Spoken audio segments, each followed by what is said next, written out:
Tovar, and I am a 4th grade teacher, and I just absolutely love my job.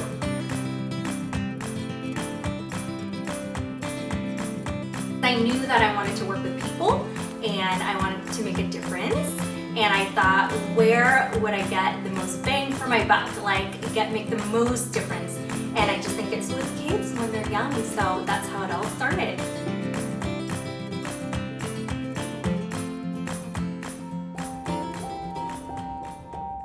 When my family came to the US, it honestly was not easy. My dad went to school to take English classes, and he would work at a mushroom farm, I think making $4 an hour. And oftentimes I was home alone, and I remember so specifically, there was a time when it was so hard that we literally sat and ate on the ground with 2 bricks and a piece of wood as a tabletop, and we sat on our bottoms. And I remember explicitly what we had for dinner, and it was white rice, hard-boiled egg, and it was soaked in soy sauce. And that's what we had for dinner. And because it was making $4 an hour at the mushroom farm.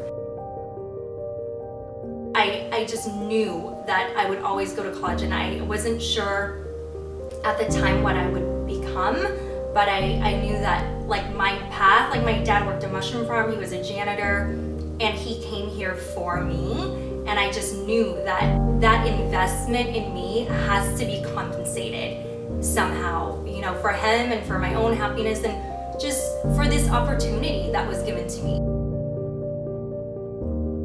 Started out wanting to be a nurse or a nurse practitioner, and honestly, I think my dad wanted me to be that, and I really wanted to do that for him, but I wasn't passionate about it.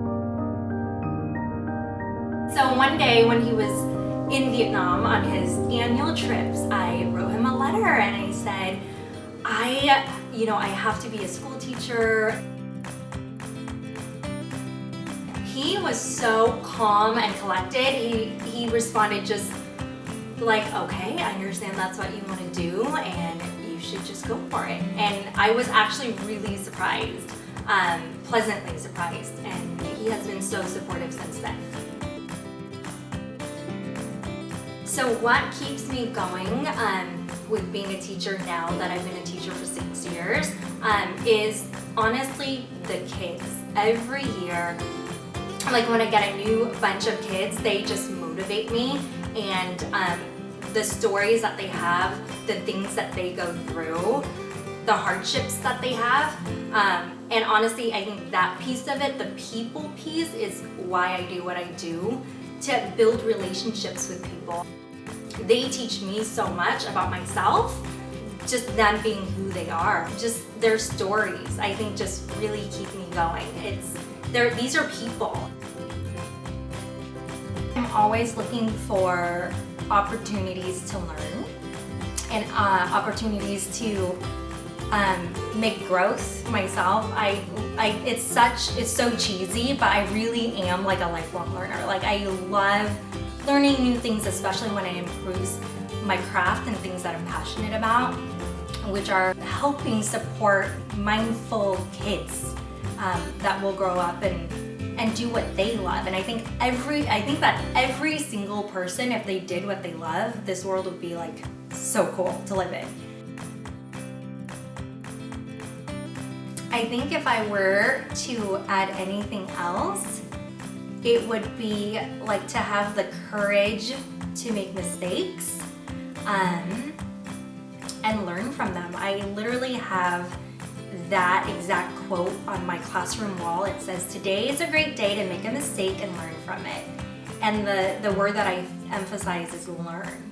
And it just goes in hand with everything that I do. I sure have made countless mistakes in my life, but because of them, I've grown so much, and that I'm on the path that I am now, I think because largely of all the mistakes that I've made. And I really try to encourage that in my students. And I still have work to do with that too, because I measure myself as an effective teacher based on what my students are doing. So if they're not doing well, I take that really personally on myself. And so I have growth to do as well, but I think as long as I'm mindful about that and I'm constantly learning about that and shifting to a growth mindset as opposed to a fixed mindset, you have the ability to change things if you want to. That would be the piece that I would leave, because I think that is the reason why I'm a teacher. So, yeah.